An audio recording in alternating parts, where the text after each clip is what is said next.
All right, introduction to computers. This was a Thursday group. We're talking about networks.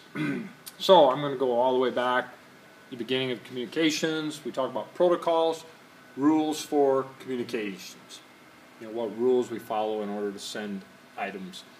We talked about bandwidth the other day, bits per second. A couple different ways of writing that, bits per second. It's huge. You pay for how much bandwidth you need to communicate. Media, how do we send it? We send it across wire, or we can send it across fiber optic, or we can send it wirelessly. So that's a little review. We have devices then that connect to the media, that moves our information through networks. We have modems, modulator, demodulators. They allow us to, like a modem would be used, I'll show an example in a little bit, like at your house, to connect to your provider. Might be cable modem, might be a DSL modem, etc. Switches and access points, our devices connect to those, and routers route information from network to network. The networks are determined by addressing. We have physical addresses, which are referred to as media control access, sometimes referred to as a MAC address. Every device, for example, the device I'm holding in my hand, has a unique physical address to get identified by. Logical addresses, Internet Protocol addresses, or usually referred to as IP addresses. They're a logical address. They're assigned to the device either dynamically, automatically, when you connect to a network, or statically. We assign static addresses to servers that are connected to the network, so we can always find them.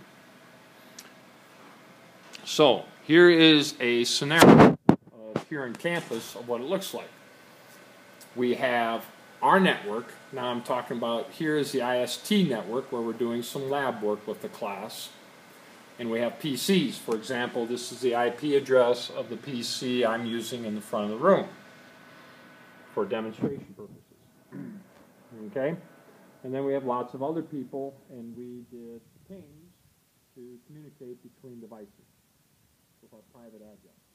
If we go out to the internet, the private address, we do network address translation here, and going this way, it's a public address. It uses a public address. We'll look at another example of that. And those public addresses for out on the internet are managed by ARIN, which is the American Registry, and they assign them to different ISPs. For example, our ISP is the ICN.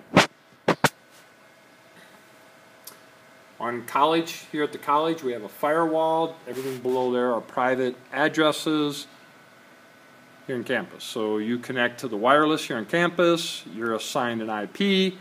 When it gets up to here, this firewall actually converts it to a public IP to be used out on the internet.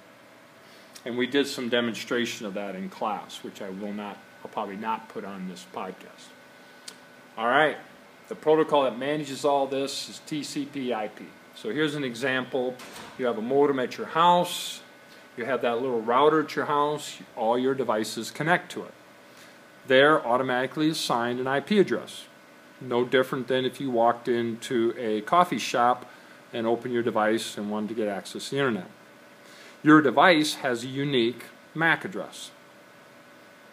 This device can find those MAC addresses and send it back to the specific devices connected. When it leaves this device, it's given a public address which was assigned by your ISP in order to allow you to go through the internet. And we did quite a bit of demonstration, but let me show you here.